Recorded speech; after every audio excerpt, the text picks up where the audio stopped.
Dartmoor prison, isolated from the outside world by walls of granite.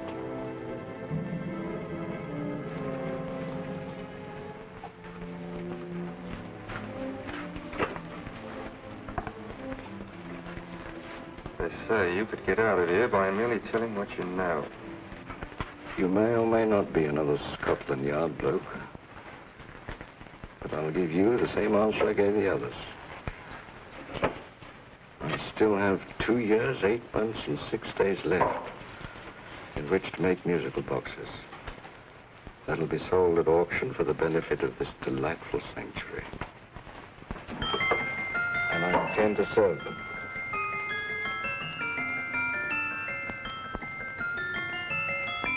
Move along. And now we come to the next object on our list, or I should say objects, because there are 3 of them. Now, ladies and gentlemen, these can be bought together or separately. Now, these beautiful little musical boxes only arrived this morning, and I didn't intend to put them on the auction block until later, but I'm going to sell them now. So, good friends, as our old pal Mark Antony used to say, lend me your ears. And what do you hear? Right. The beautiful tinkle tinkle of a musical box. What a lovely trinket. What a beautiful gift. Created and made by loving hands. A thing of beauty and utility. I was going to start with £5. It's a bargain, £5. Do I see any hands? If there's a connoisseur in the house, will go £3 for it. £2. £1. 10 shillings. Thank you, sir. Ladies and gentlemen, 10 shillings is offered for a musical box you couldn't buy anywhere in London for less than £5. It'd be stealing to let it go for 10 shillings. Like taking milk from a baby. All right, we're selling for 10 shillings. 10 shillings, 10 shillings is offered, 10 shillings is offered, 10 shillings is offered. Will anybody give me £1? Bring me £1? Oh, won't someone will give me £1? £1, £1 is offered, £1 is offered, ladies and gentlemen, £1 is offered. It's against you, sir. Will you go to £2? Will you go to £2, sir? £2. £2 is offered. £2 is offered. Going once. Twice. Third and the last call. Sold to the gentleman for £2. Sorry, my dear. Now, ladies and gentlemen, comes the opportunity to purchase an exact duplicate of the beautiful little musical box just bought by this gentleman for the ridiculous low price of £2. Oh, it's exactly the same. Exactly the same. Made with the same hands. You hear that? Isn't that lovely? That tinkle, tinkle, tinkle, tinkle. Sounds like Bow Bells to me, you know, with little angels pulling on the ropes, eh? Who'll give me £2 for it? Who's starting with £2? Will anybody start with £2? Oh, come, ladies and gentlemen. You know, from your enthusiasm, we might all be in Scotland instead of London. Please buy it for me, Daddy. £2, certainly not. We all might be in Scotland. Besides, I don't like his manner. £1, 10 shillings. £1. £1 is ours. £1 is offered. £1 is offered, going £1. Any advance? Going once, going twice. The third and the last call. Sold to the lady for £1. Smart bidding, my dear. Thank you. We come to the third and last of these beautiful little musical boxes. Exactly the same. Tinkle, tinkle. Isn't that lovely? Ladies and gentlemen, I don't bring you here to gull you and swindle you. This is the exact replica of those 2 I just sold before.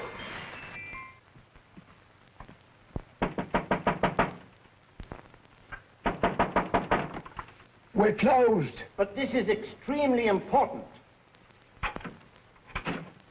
Come in, sir, come in. I'm sorry to disturb you, but I was unfortunately delayed from arriving in time to bid on certain articles which I was rather anxious to obtain. Or perhaps they weren't sold, sir.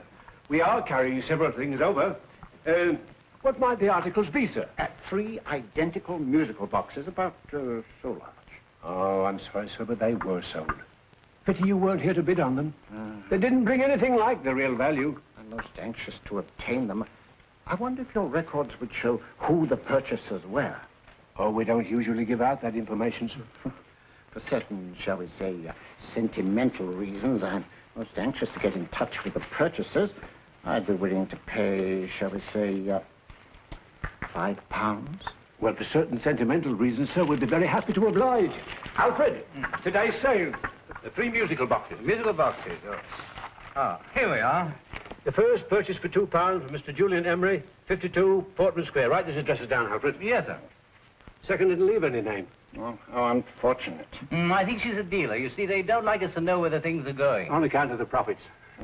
You say the second purchaser was a woman. Can you give me a description of her? Oh, she was a young woman. Fairly tall, slender. Had a light complexion and dark hair, and she was wearing A grey suit, don't you remember? That's right. She probably runs a gift shop. She paid £1. You say she comes here fairly frequently? No, I didn't say so. But she does, sir. Like as not, she'll come in on Thursday. We have sales on Mondays and Thursdays. Oh. And the third box? The third, Mr. William Kilgore, 143B Hampton Way. For 10 shillings. Quite a drop from £2. Mr. Kilgore was a Scotchman. Oh. Thank you. You've been most helpful. Oh, thank you, sir. And any time you're passing, dropping, we always have lovely things for sale. How card, sir? Thank you. I'll be back Thursday.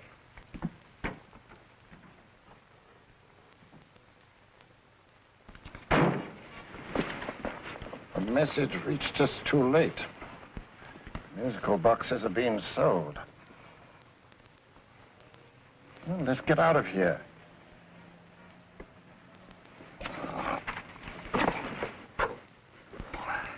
Someday you'll go too far. Reaching for a star, you fool. Yet a fool may touch a star, Colonel Cavanaugh, if he but reach high enough. But not possess it as you would. The musical boxes, they're being sold. What a pity for you, my dear Colonel. Is it my fault that the message reached us only an hour ago? Is it my fault that they were sold? You can't hold me responsible for that. Hope for your sake you're right.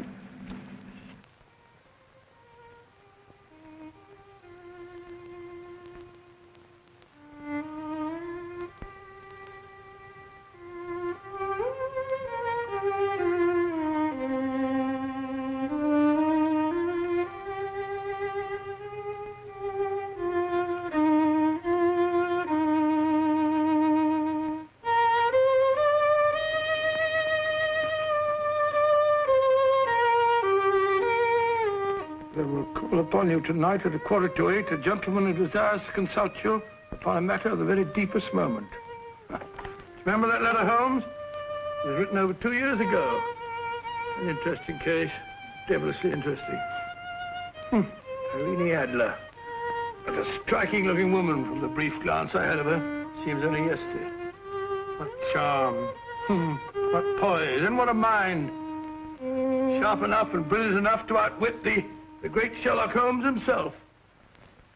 I take it the new issue of the Strand magazine is out, containing another of your slightly lurid tales. Indeed. What do you call this one?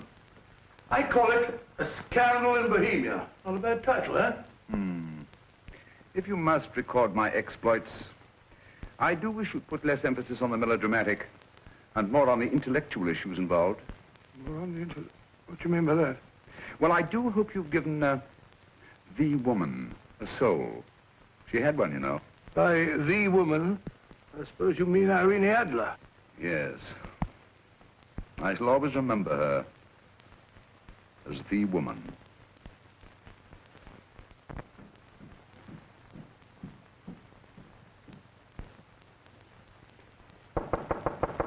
Dorian? I think. That's the old boy. How are you? How are you, old boy? I haven't seen you for years. I want you to meet my old friend Sherlock Holmes. Holmes, this is Stinky. In other words, Julian Emery. How do you do, Mr. Emery? Watson has often spoken of you. Oh, has he?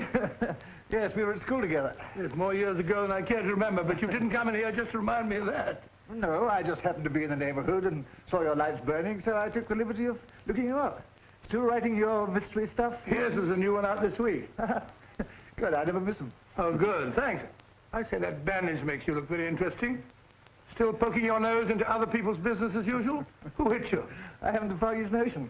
Somebody knocked me on the head in my own living room, and then proceeded to commit the most idiotic burglary you ever heard of.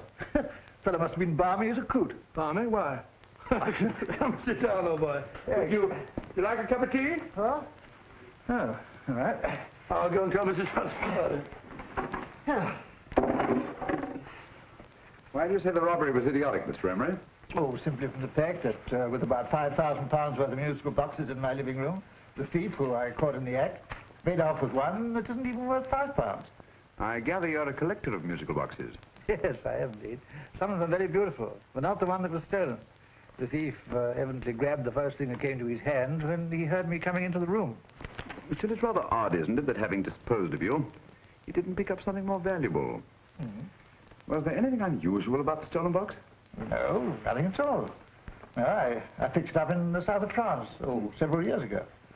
You say you have many valuable music boxes, and yet the thief made off with one that isn't worth £5.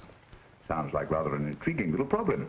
Yes, well, I take it that he was just an ordinary petty thief and didn't know the value. That is a possible explanation, and yet I venture to say that the average petty thief has a more extensive knowledge of the value of objets d'art than the average collector. Well, anyway, that's gotten the odds theory. They didn't get very excited about it. That's consistent anyway. I wonder if I might see your collection, Mr. Emery. Why, of course you could, yes. Nothing a collector likes more than showing off his trophies. When will it suit you? No time like the present. Good. My place is just round in Portman Square. Shall we? Yes, right. Hello? Where are you going? Stinky hasn't had his tea yet. Oh, I'm sorry. We're going round to my place, where I'm going to give you something better than tea. Now, this one was made for Louis XV, and is one of the very few still in existence from that period, and a particularly fine specimen at that. Charming, isn't it? Quite. They all sound to me like a lot of mice running about on a tin roof. I'm afraid you have no ear for music, Watson. Give me a good old band playing a rousing march. You have all those silly little tweets.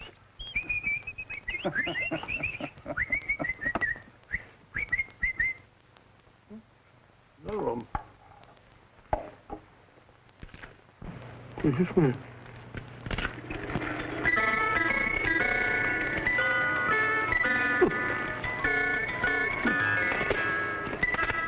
Stupid thing. Seeing rabbit. What would you say offhand is the value of a box like that, Mr. Emery? Well, it's hard to say offhand, but I think we'll bring about £500 or £600 today. It's the gem of my collection. Yet a thief who steals an oddity like a musical box passes up one worth £500 for one of almost no value at all. Odd. Very odd. What was a stolen box like, Mr. Emery? Oh, just a plain wooden box about so big. As a matter of fact, I have one over here almost exactly like it. I picked this up yesterday at an auction room in Knightsbridge. Paid only £2 for it. Of course, I wouldn't in the ordinary way add one like this to my collection, but the tune intrigued me. I'd never heard it before.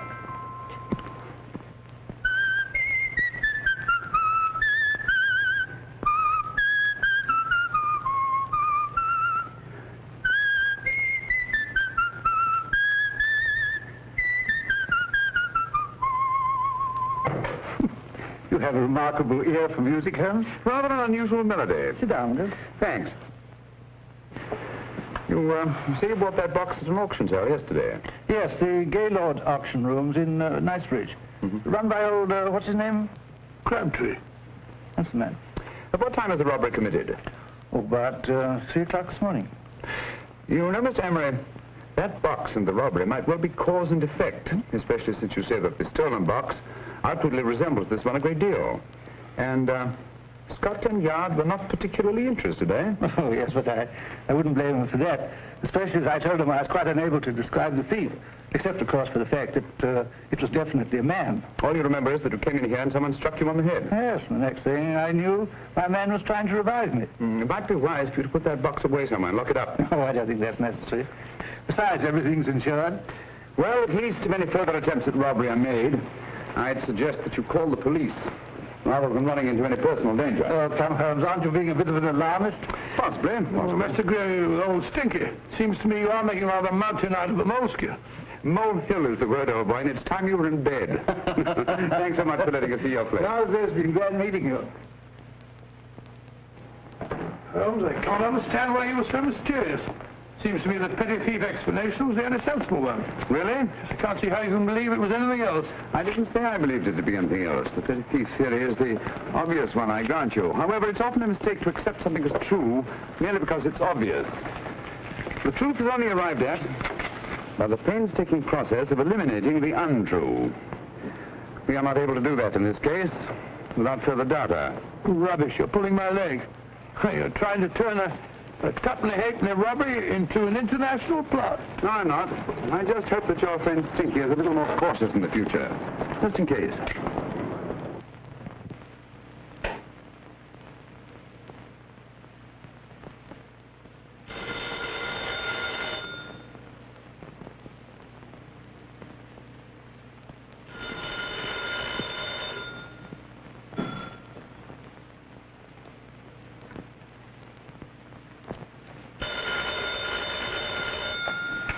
Yeah?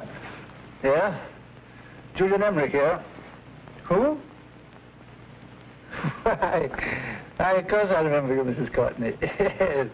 Yes, you're the one bright spot at that appallingly dull affair of Lady Sansa's. Huh? Of course it isn't too late to come around. Yes, I shall be delighted to give you a drink. I tell you what, come straight up and I'll leave the door unlatched. Right, well, 15 minutes? Good. I shall be counting each moment. No, I mean that, really. Right, goodbye.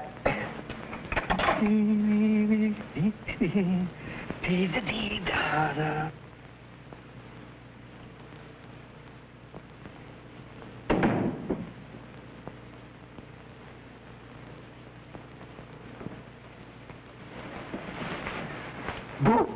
Oh, you startled me. Did I? Yes. Must be the pixie in me. I know I shouldn't have called you so late, but I was at a party just around the corner, and I remembered your invitation to see your collection of musical boxes. My dear Mrs. Courtney, the pleasure is all the greater for being so unexpected. My friends call me Hilda. Thanks. Mine call me Stinky. Stinky, how quaint. Oh, what a perfectly wonderful collection of musical boxes. You know, when you told me you had a collection, I had no idea it was so attractive. Yes. They appeal to the ear as well as to the eye. Oh, what a plain little one. Why, it looks just like a country cousin amid all this grandeur. No. You mustn't underestimate the country cousin. Only last night a burglar broke in here, and with all these to choose from, went off with one very much like it. Really? Yes, I don't mind the loss of the box so much, but I do resent this crack on the skull. But it makes you look so interesting. Oh, do you think so? It's funny, that's what old Fatso said. Fatso? I mean, Dr. Watson. He was here this evening with a friend, Mr. Holmes. He's interested in my collection, too. Sherlock Holmes? Yes. Do you know him? I've heard of him. Yes, he seems to think I'm in some sort of danger. What a haunting tune. It takes me right back to my childhood. Really? Do you know, it's odd that you should be interested in that particular musical box. Odd? Why? Because Mr. Holmes is also interested in it. He may have been more interested in the tune than in the box. I guess, yes, that's right. I remember now. He whistled it note for note, having heard it only once. Really? He must be a remarkable man. Bit of an alarmist, if you ask me. Don't you believe in warnings? Of course not. Who'd want a box like that? I would. You're not serious. Oh, but I am. Well, you put me in a very awkward position. I'm a collector, you know. And the collector buys but never sells. But if the price were high enough... Price has nothing to do with it. It's the principle of the thing. Yes, well, we haven't had our drink. No, thanks. I must be getting along. Must you really? I'm afraid so. You're not walking out on me, are you? My reputation. Stinky. I say, you know, you are an attractive woman. Thanks.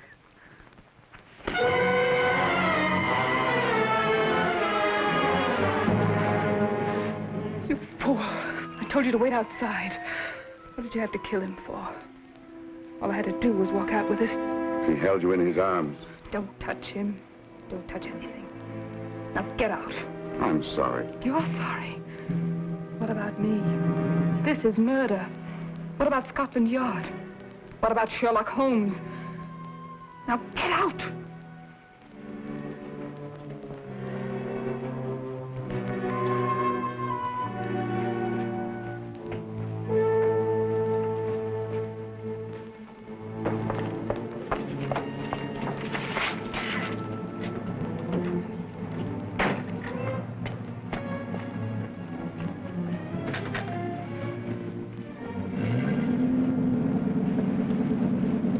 Did you get it? Good. Did you have any trouble with him? Just a matter of murder. Mr. Holmes. Hopkins? Thanks for coming so promptly. Inspector Lestrade suggested that I call through to you. Mr. Emery was the client of Mr. Holmes, Inspector. Indeed. You didn't mention that when I telephoned you, Mr. Holmes. Well, not exactly a client, Inspector. Sergeant Thompson? He was killed between the hours of 11 and 2 o'clock this morning, Mr. Holmes. Must have been someone he knew, someone of whom he had no suspicion. Poor old Stinky. It's all my fault. I should have prevented this. Well, it's no time to start talking about that now, Doctor. Apparently it's gone. That's the second attempt on the musical box that Emery bought at the auction sale, and this time it was successful. But that box was only worth £2. It was worth a man's life, Watson. I think we'd better pay a visit to Gaylord's auction room and that fellow Crabtree. Inspector, may I suggest that you make a complete search of this flat for a small, plain, musical box about that size? Thank you. Come on, Watson. You say the first box went to Mr. Julian Emery. The second to Mr. Kilgore, 143B Hampton Way. And the third to the unidentified young lady who presumably has a shop and lives near Golders Green. That's right, Mr. Holmes. Isn't it rather strange, Mr. Crabtree, that you should have had 3 identical musical boxes all playing the same tune? Where'd they come from? Dartmoor Prison. Dartmoor? Yeah, we get a regular shipment from there every month. The inmates manufacture them. Well, they make all kinds of things, you know, pipe racks, waste paper baskets, musical boxes. Did you happen to notice if anyone showed any particular interest during the auction in the purchasers of these 3 boxes? Oh, come on, Mr. Crabtree. This is very literally a matter of life and death. Well, since you put it that way, Mr. Holmes, there was a gentleman came in here about an hour after closing time, and he was in an awful state, he was. He gave me £5 to tell him where the boxes had gone to. He said they had a sentimental value for him, sir. Expensive sentiment. Can you describe him? He was tall, distinguished looking, and he had grey hair and a moustache. He was quite a gentleman, sir.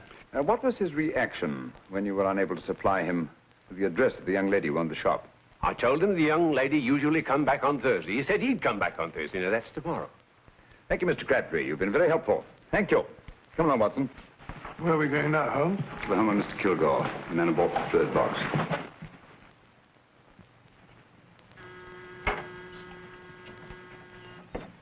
But hang it all, Holmes, how do you know those other 2 musical boxes are of any importance? I don't, but I certainly have no intention of waiting until the owners are murdered to find out. No one at home. I hope that's the explanation. I'll have a look through this window.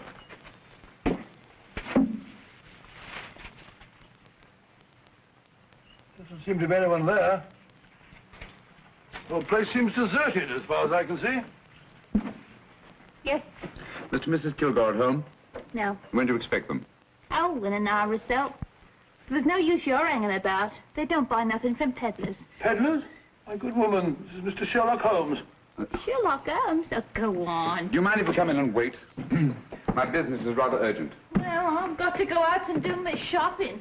And I don't know if Mrs. Kilgore'd like any strangers nosing about. Quite all right, I assure you. Well, I've got to be off. It's too late in the parlor. And no smoking either. Mrs. Kilgore says it smells up the house. Funny old girl, Holmes.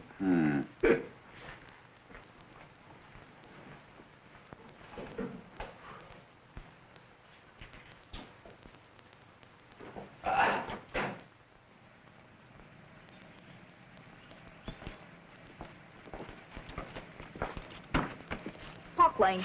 Park Lane? And what would the likes of you be doing in Park Lane? Now, don't worry about the fare, Ducky. If you know how to get to Park Lane, up it.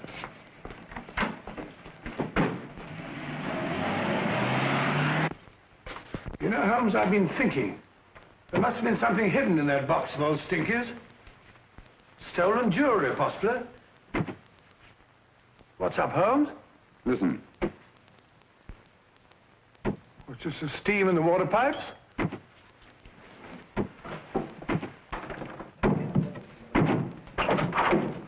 Watson! Great Scott! Come on, Holmes. Get on the chair here. It's all right, my dear. There. Now, don't worry. It's all over. There you are, dear. Don't cry anymore.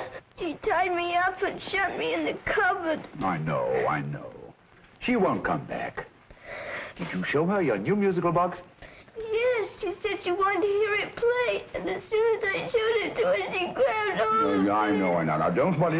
We'll buy you a new musical box. Yes, my dear, the best one in London. Watson. Oh, what a fool I've been. What do you mean, Holmes? She took the musical box out of this house in that market basket, right under our very noses. Why could the Kilgore charwoman want to take the music box? She isn't a Kilgore charwoman. She's a consummate actress. An extremely clever, unscrupulous woman who will stop at nothing. Take care of the child, will you, Wolfella, until our parents get back. Explain everything to them. Of course I will. But, Holmes, where are you going? Somewhere, somehow. I must get to the young lady who bought that third musical box before our opponents find out. I only hope that I won't be too late. Oh, no. No, darling, you mustn't cry anymore.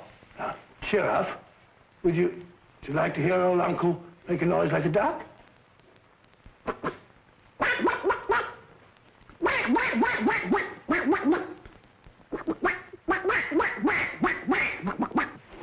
Oh, sorry.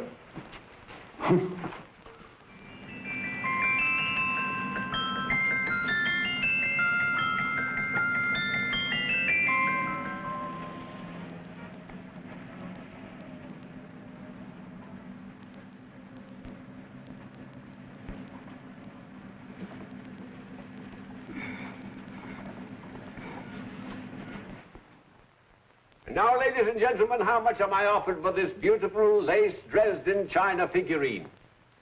A lady of the French court. Now, this is the genuine article. What a beautiful ornament for your mantelpiece. Or you could use it as a centerpiece on the dining room table. Now, will somebody start me for £10? Will somebody start me for £10? £8? £7? All right, £5 is offered, £5 is offered, £5 is offered, £5.10, £5.15, £5.15. £6 is offered, £6, going once, going twice, the third and the last call. Have you all done? Sold to the lady from Twickenham for £6. Next, we have a real museum piece, ladies and gentlemen. A fine 19th century doll. A costume and exact replica of the holiday clothes worn by the Hungarian peasant women. Now, ladies and gentlemen, an article like this would cost you from £15 to £20 in a West End shop. I'm not going to ask for anything like that. Who'll give me £2 for it? £2. Anybody offer me £2? £2 for the Hungarian? £2? £1. What? Does anybody give me £1? Anybody offer me £1 for the doll? £1 is offered, ladies and gentlemen. £1 is offered. Now, I'm not going to waste your valuable time or mine in trying to get one half of what this beautiful doll is worth. If the young lady can steal it for £1, that's her good fortune. So it's going once, it's going twice, the third and last call. Any more? Sold to the young lady for £1. And now, ladies and gentlemen, may I draw your attention to something which may be a great surprise to you, worthy of any collection. The only other one like it is in the British Museum. It's a Ming vase of the 7th dynasty. This vase lay in a large collection somewhere outside Rome for over 2 centuries, I understand. It was discovered there by the noted antiquarian, Sir Andrew Coppleston. Now, some of you may remember Sir Andrew Coppleston.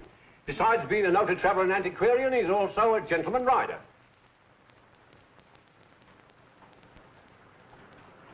A girl with a parcel in her hands, that's her. Are you sure that's the girl? Well, she fits perfectly the auctioneer's description. Follow her, Hamid.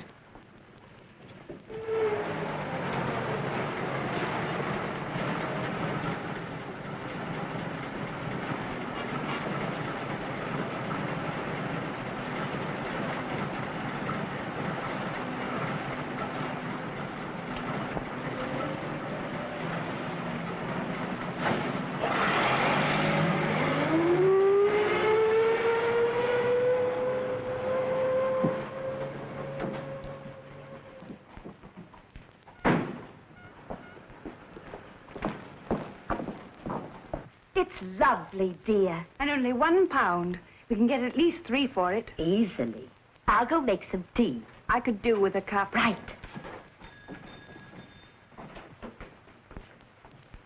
Good afternoon. Good afternoon. I'm looking for a birthday gift for a 7-year-old girl. What would you suggest? We have some lovely dolls.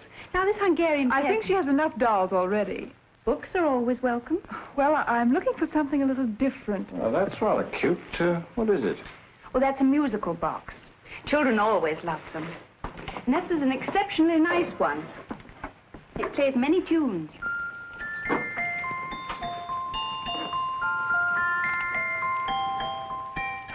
Have you any others? Yes. If you'll just step this way. I have only 2 left.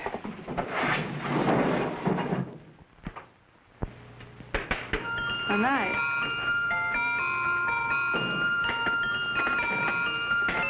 Are you sure this is all you have? I'm sorry. They're rather hard to find, you know. That's our entire allotment. I did have one other, but I sold it earlier this afternoon. But it was only a plain wooden one. It wouldn't have been a very nice gift for a child. Really? Do you happen to know who the purchaser was? Why, yes. He left his card, just in case anyone should inquire for him.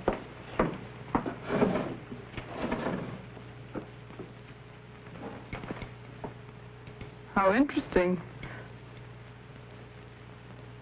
I'm sorry, but I'm afraid I'll have to look a bit further. Thank you anyway. Good afternoon. Thank you.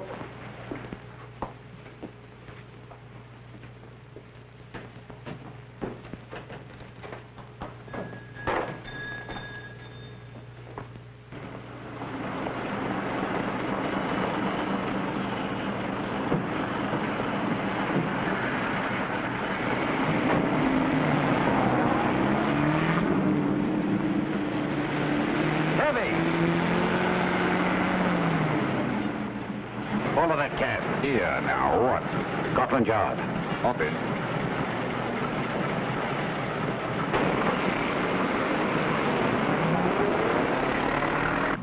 Sherlock Holmes.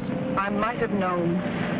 We thought we were the hunters, instead of which we're the hunted. We've been fools. We played right into his hands.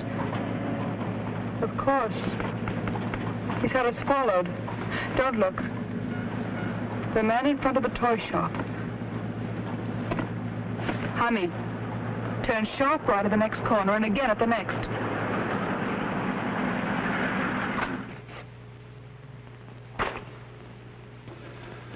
No photograph of her, Commissioner, as I expected.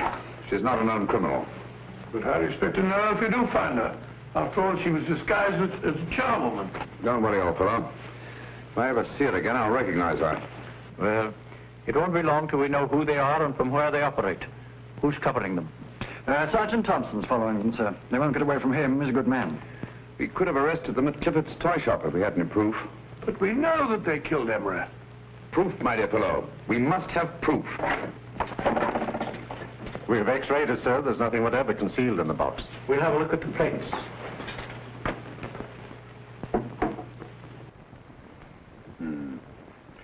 There must be some clue. And it's probably so obvious that we've all overlooked it. Seems to me we're up against a bunch of lunatics. Not lunatics, my dear fellow. Extremely astute, cold-blooded murderers. What can these little musical boxes have in them that's so important? Don't forget, they were made in Dartmoor prison. You can smuggle stuff into prison, but not out. You want us to break the box apart, sir, to see if there's anything the X-ray hasn't caught? No, not yet. Do you mind if I take it? Certainly. Thanks.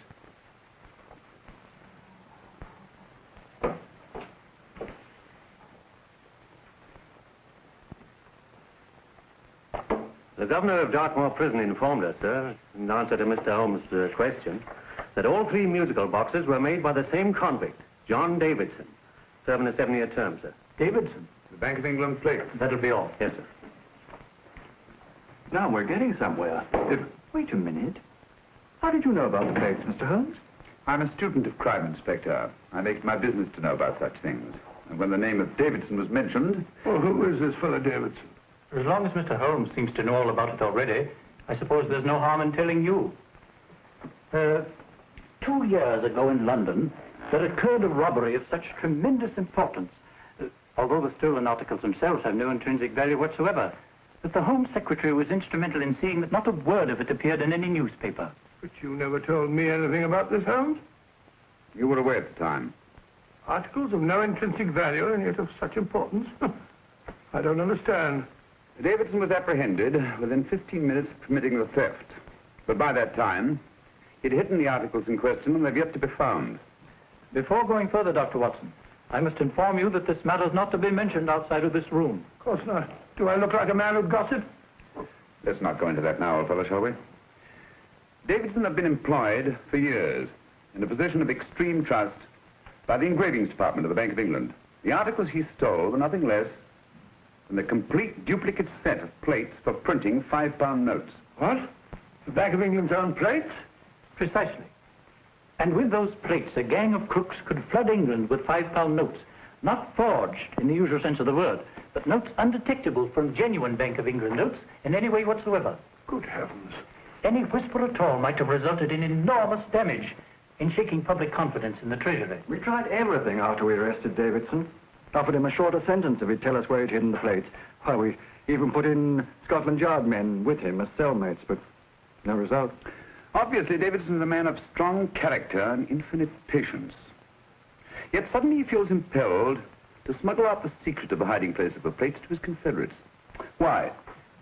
I don't understand, Mr. Holmes.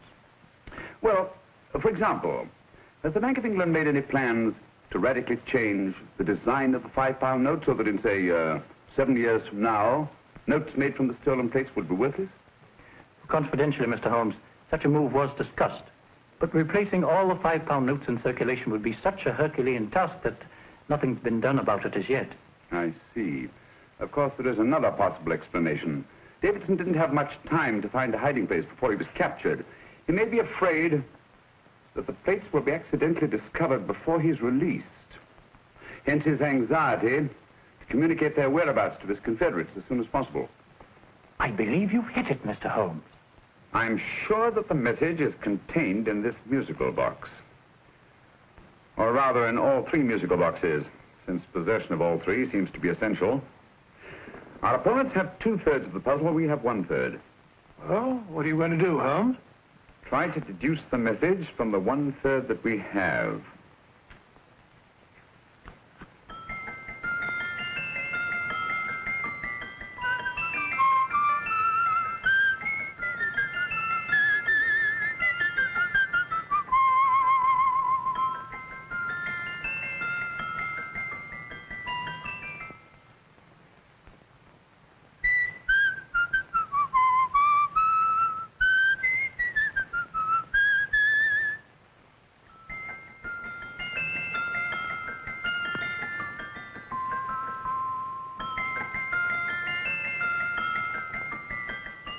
It's the same tune as the one played by Emery's musical box.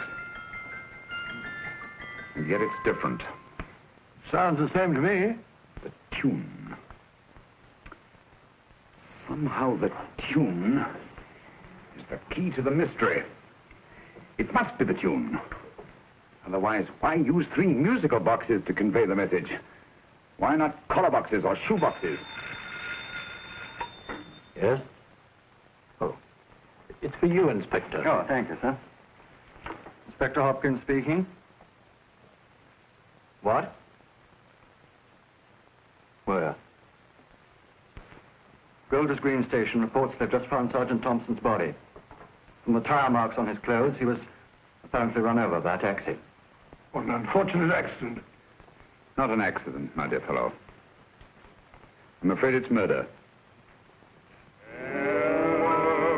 You never know just who you're going to meet when you're walking down a busy London street. Mrs. Orchid, Mrs. Brown, any subject of the crowd. Oh, you never know just who you're going to meet. So you better hold your topper in your hand, just in case you meet a lady on the Strand. Girls will think you're kind of sweet, and your day will be complete. Oh, you never know just who you're going to meet. Now, a gentleman is judged by his appearance. Yes, a gentleman is judged by how he talks. Now, he's much better off when he's acting like a top, especially if he's taking him a walk. What on earth is this outlandish place? A rendezvous for actors. Actors? Buskers, old boy. You've seen them 1,000 times. Actors who entertain the queues, waiting outside theaters. You're gonna meet when you're walking down a busy London street. So you better wear your best, go aside to look your best, 'cause you never know who you're gonna meet. Oh, you better keep your manners right and new. Just in case the lie gives a how you do. Keep your trousers in a pleat, shine your shoes and keep them neat, 'cause you never know just who you're gonna meet. Blimey. Mr. Holmes. How are you, Joe? Never better. And yourself? Fine, thank you. I want you to meet a friend of mine, Dr. Watson, Joe's sister. Oh, well, any friend of Mr. Holmes is a friend of mine. Hi, Joe. You did me a good turn once that I'll never forget. Yes, I cleared Joe of a most unpleasant charge. Murder, no less. Really? By proving to the satisfaction of the police that he was busy at the time blowing open someone's safe. That's right, Governor. Good gracious me. Joe, now you can help me. Come on, buzz off, buzz off. Come on, off it, off it. Can't a gentleman have some peace and quiet around here? And you too. There you are, Mr. Holmes. Now we can have some peace and quiet around here. Thank you, Joe. There's £5 in this for you. Well, I wouldn't want to take it on myself, sir, but I can get somebody to do it for you for half of that. You don't know what the job is yet. For £5? Murder, ain't it? What? No, Joe, not murder, just music. I want you to identify a song for me. Oh, there ain't a song that's been written that I don't know. That's why I came to you. Of course, the violin is more my instrument, but, oh, well, here we go. Now listen to this, Joe.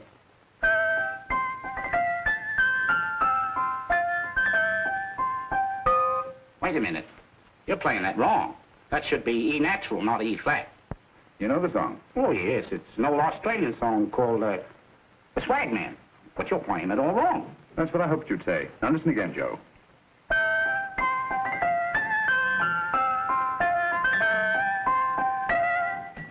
That's the same tune, all right, but you're making different mistakes than you did the first time. No, not mistakes, Joe. Call them variations. Here, play the song for me, will you, the way it's written.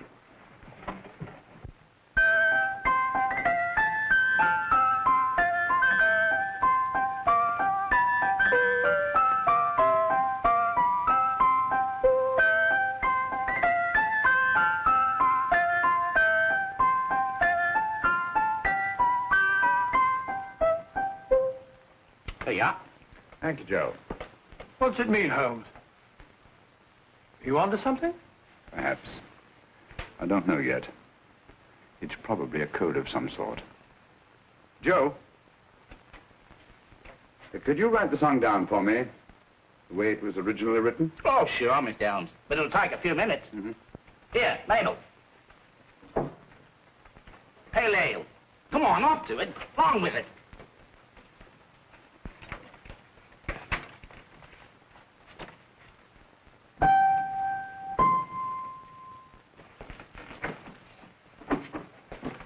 Well, obviously it isn't the lyrics.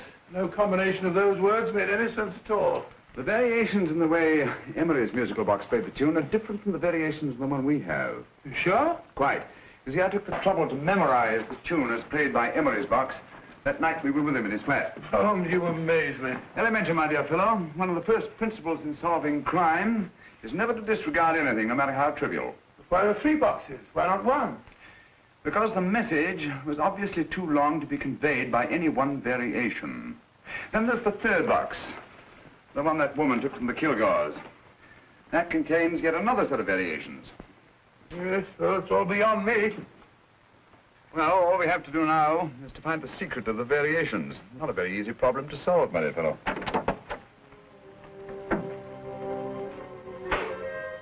Hello. What's up? We've had company.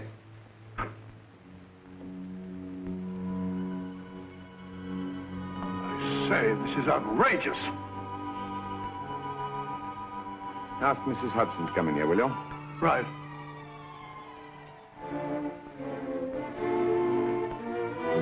Mrs. Hudson? Yes? Oh, there you are. Will you come up here at once, please? Oh, coming, sir.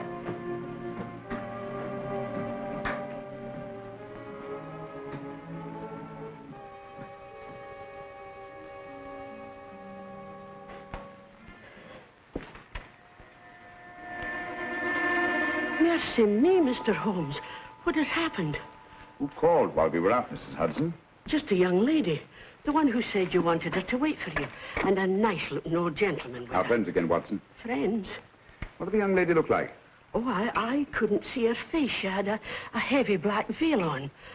But she had such a nice way with her.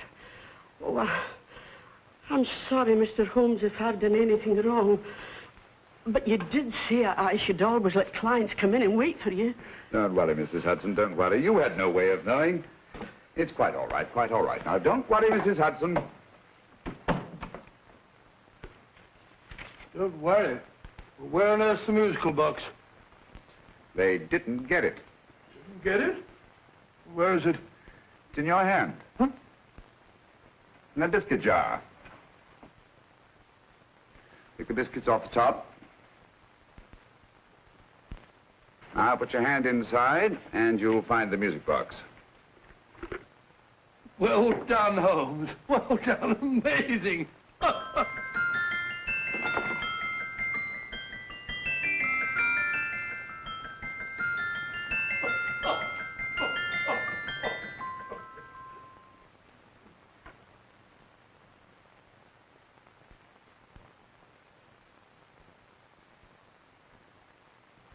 Whew. Nice fresh smell. Like a pub after closing time.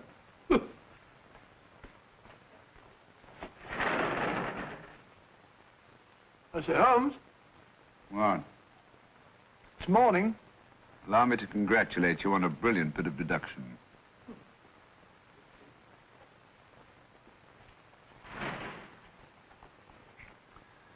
It's not a transposition, not a polygraph transposition, not a trigraph, nor any known form of decoding. How about the Morse code? Have you tried that? Yes, at about 3 o'clock this morning. I'm sorry, old man. I was only trying to help.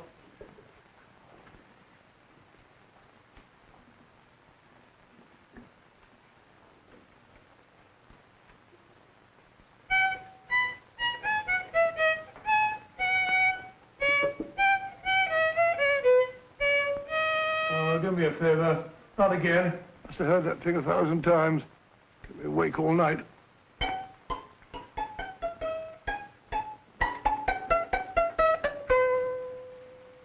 Not a very distinguished composition, I grant you. You know perfectly well I don't know one tune from the other. When I was a kid, my people tried to have me taught the piano. I've always felt sorry for that old teacher of mine. The poor old girl finally reached the point of numbering the keys for me. 1, 2, 3, 4. Even then, I never progressed beyond... Numbering the keys, Watson. The 19th key of the keyboard is the 19th letter of the alphabet. S. Here. Write it down when I give it to you, old fellow, will you? First altered note. Write S first. Now, the 8th key is H. The 5th key, E. The 12th key, L. The 6th key, F. S-H-E-L-F. Shelf. Your piano lessons were not in vain, old fellow. You've solved it. Thank you. Thanks, old bean. Oh, Liz. We now have 2/3 of the message. Behind books, third shelf, secretary, Dr. S. Presumably, these are the first and second portions of the message. And this gang has the first and third parts of it. Precisely. Then it's a stalemate? Yes, Commissioner, but we can't leave it like that. There's no doubt in my mind that they'll try to secure our third of the message that's missing. Well, I assume you've taken every precaution to guard the Clifford music. Oh, yes, it's carefully hidden at Baker Street with Dr. Watson on guard. However, I'm reasonably certain that, difficult as it may be, we can find the plates even without the missing part of the message. Behind books, third shelf, secretary, Dr. S. Well, outside of the fact that Davidson hid the Bank of England plate somewhere in London, Mr. Holmes, I don't see that we've progressed at all. Allow me to point out to you, sir, the key words, Dr. S. It looks as if the plates were hidden in the house of the doctor. Whether S stands for his first or last initial remains to be determined by a process of elimination. Well, there must be 10,000 doctors in London with S for a first or last initial. Precisely. And every one of them will have to be questioned in person. That's why I say this is a task for Scotland Yard. It's a task, all right. But Scotland Yard has searched worse haystacks and found the needle. Well, for the time being, I'll leave the matter in your hands, gentlemen. We'll call you if and when we get a lead on our mysterious Dr. S. In the meantime, I intend to follow up a little clue concerning a cigarette.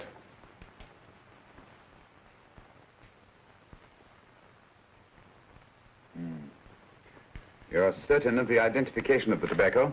Absolutely. I have made up this special blend for only 3 customers. It is almost pure Egyptian, with a mixture of latakia for added body, and a pinch of perique. Merely a whisper, as one might say, for elusive fragrance. Yes, yes. And the 3 customers? Major Wilson in Bombay, India. Mrs. Catherine Leamington Smith in Ireland. Yes, and the 3rd? Mrs. Hilda Courtney of Park Mansions, Bryanston Square. Thank you. Thank you very much. You've been most helpful. It is a pleasure to have been of service, Mr. Holmes.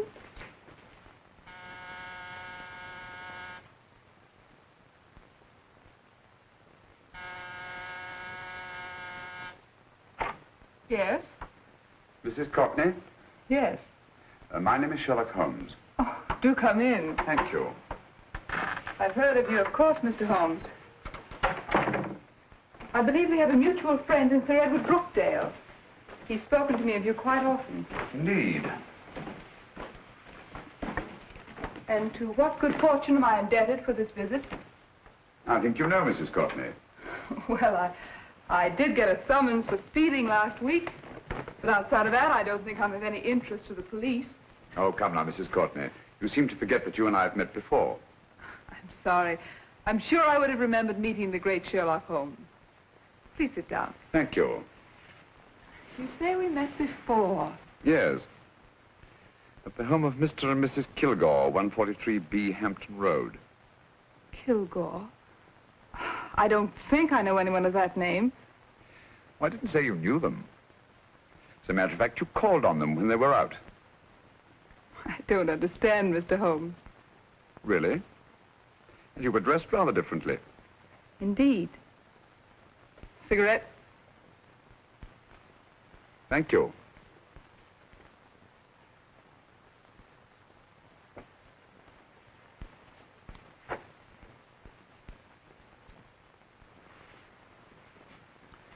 Thank you. You know, Mrs. Courtney, people generally forget, in assuming a disguise, that the shape of the ear is an almost infallible means of recognition and identification to the trained eye. Evidently, you've mistaken me for someone else. Oh, no, not at all. Though naturally, I expected your denial. But when you paid your visit to my rooms at Baker Street, you carelessly left behind another identification. They're, identical, aren't they? Yes, I must admit they are. You see, Mr. Holmes, to catch one as clever as you, I had to use a very special lure. I knew you'd be unable to resist the bait of my cigarette, having read with great interest your monograph on the ashes of 140 different varieties of tobacco. I should advise you not to move, Mr. Holmes. I must congratulate you on your ingenuity, Mrs. Courtney. It was indeed a brilliantly designed trap. Thank you, Mr. Holmes. Praise from a master is indeed gratifying. I shall always cherish the memory of your flattering words. Memory? Precisely. I'm afraid these gentlemen have a most regrettable task to perform. Unless, of course, you care to turn over the missing musical box with your pledge to take no action against us in the future. I'm afraid that will be impossible. I thought that would be your answer. Hamid! Careful! Careful. There's no need to be unnecessarily rough with our distinguished guests. You realize, Mr. Holmes, that your demise will not take place here. The corpus delicti, you know. Well, naturally. Shall we go? It's so fearfully awkward having a dead body lying about.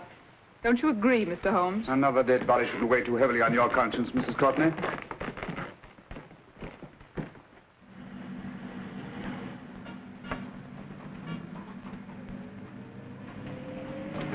You mind if I have a cigarette? Don't see why not.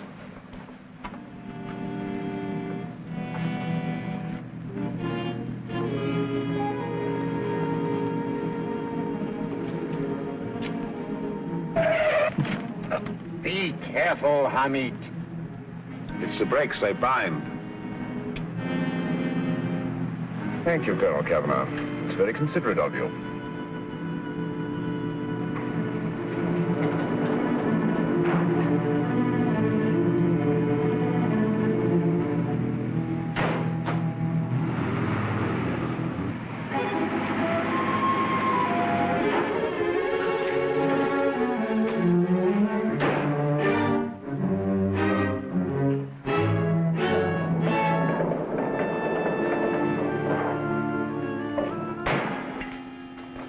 You'll be happy to know, Mr. Holmes, that your death will be a painless one.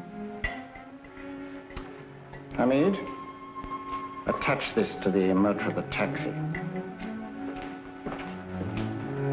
That little attachment, my dear Mr. Holmes, contains the deadly fluid known as monosulfide. The Germans use it with gratifying results in removing their undesirables.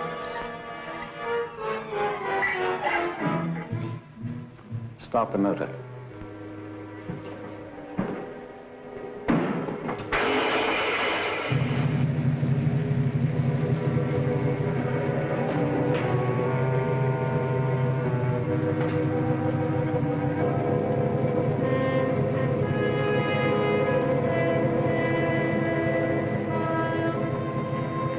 Tape his mouth.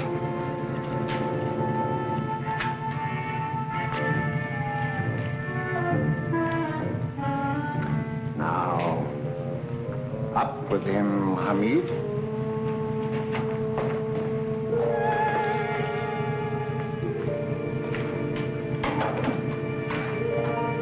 You find yourself like Muhammad's coffin, Mr. Holmes, suspended between heaven and earth. Plenty of fuel in the tank? Good. It would be too bad to have anything go wrong through so simple an oversight.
Good afternoon. Mr. Sherlock Holmes? No, I'm Dr. Watson. Oh, of course, Dr. Watson. How stupid of me. Oh, so it's stupid of me. Won't you come in? Well, I really came to see Mr. Holmes. Oh, I'm afraid he's out. I don't know when he'll be back. Perhaps there's something I can do. Won't you sit down? Thank you. You know, Sherlock Holmes and I have been engaged on a great many cases. Oh, really? Yes, indeed. As a matter of fact, this very moment, we're involved in one of the most baffling... Oh, well, won't you tell me your trouble? I may be able to help you. It's very kind of you, Dr. Watson. Perhaps if I wouldn't be imposing too much. Imposing? Oh, there's no imposition at all. A pleasure, I assure you. Now, tell me all about it, Miss Williams. Mrs. Williams. I live in Surrey, Dr. Watson, and I've come up to London in sheer desperation. My only sister has disappeared, and the local police seem utterly unable to find her. Well, Holmes and I solved a case exactly like that once. Very interesting as far as I remember. I call it the adventure of the solitary cyclist. Oh, sorry. Now I come to think of it, it wasn't so very similar. Entirely different. I don't think what I was saying. Where were we? She's only 17, Dr. Watson, and until she disappeared last Thursday, she seemed to be in the best of spirits.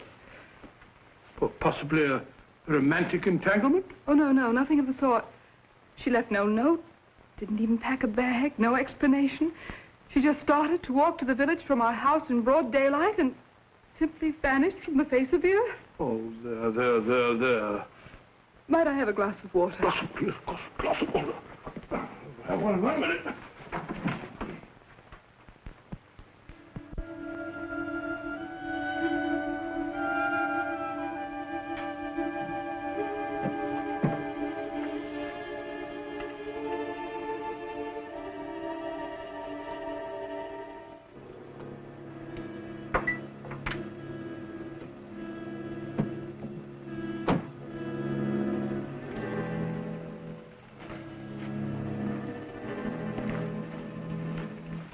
There you are, my dear. Thank you, Dr. Watson. No, you're not to cry anymore. You must pull yourself together. Oh, I feel much better already knowing that you're going to help me. Oh, Dr. Watson, look! Good heavens!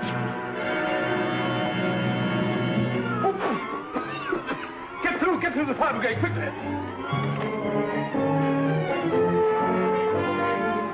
Haven't you a fire extinguisher? By George, we have in the kitchen.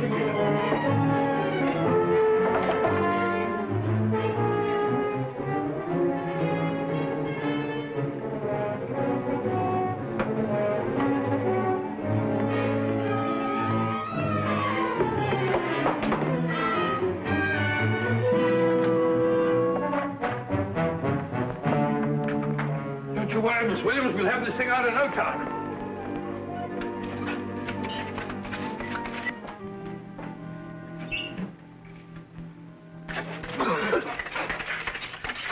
That's got it. Get the mare. Well, you see, there was no need for the fire brigade after all. I hope you weren't too frightened, Miss Williams. Gone. That's the trouble with women. They always lose their heads in an emergency. Well...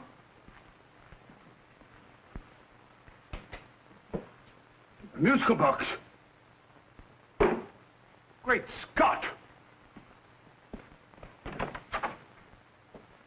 Miss Williams!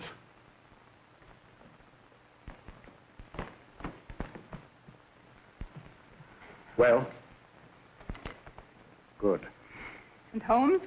By now, Mr. Holmes has no doubt exchanged his violin for a harp. Always assuming that heaven is his destination. And now that we have the missing musical box...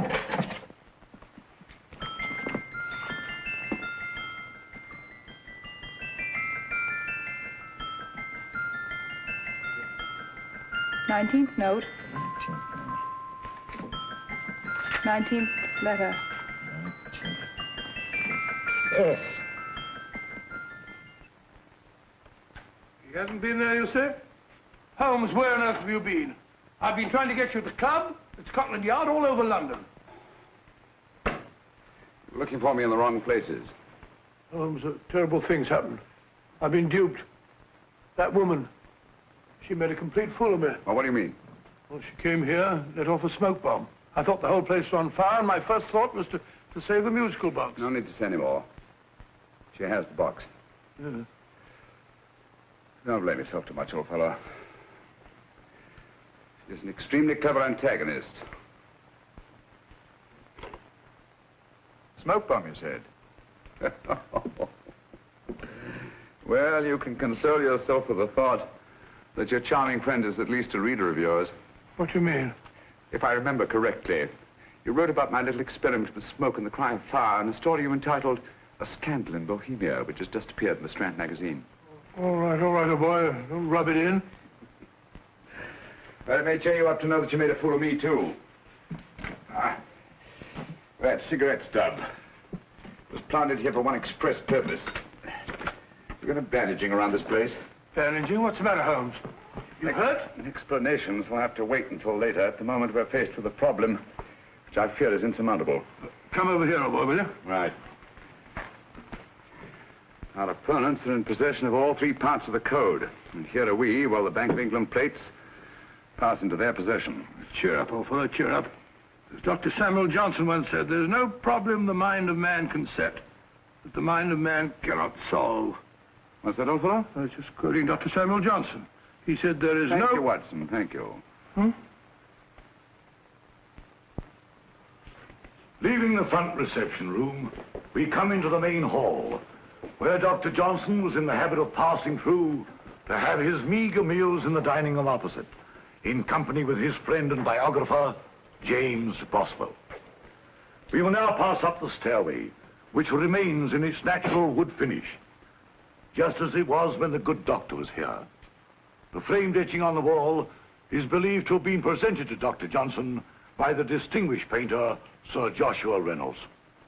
I've been told here that that picture was given in by Mrs. Thrale, and it's definitely not a Reynolds. Is that important, my dear? Oh, I'm sorry. This way, ladies and gentlemen, please, this way. Move along, children, move along. The secretary's not on this floor. Patience, Hamid. I've a feeling My that... dear Colonel, with Sherlock Holmes out of the way, what could go wrong?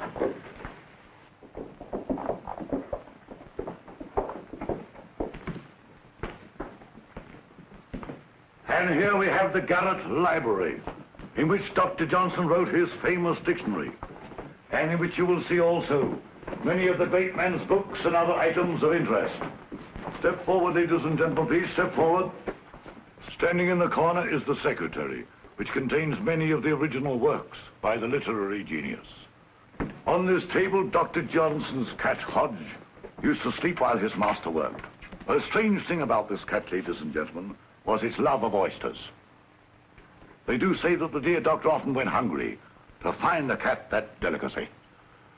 What a pity.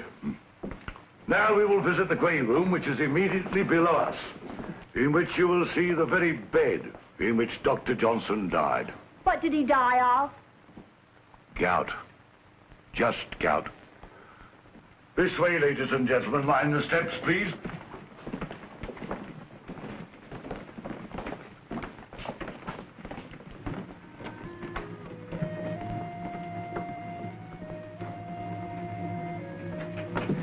Your keys.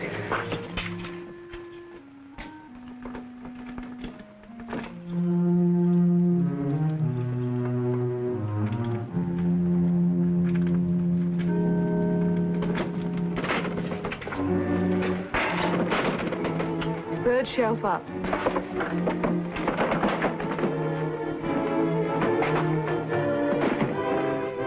The knife.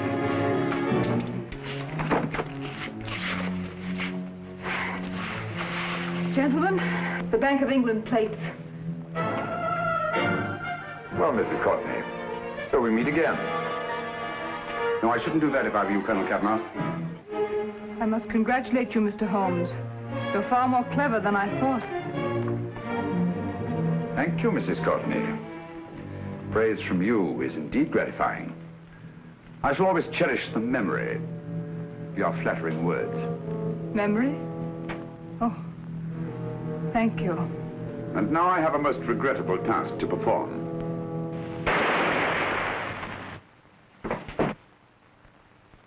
Holmes! Coming, Holmes! Holmes! You all right? Perfectly, thank you, old fellow, but I think this gentleman on the floor requires some medical attention. We must see that he looks his best, you know, when he's hanged. Take them in charge.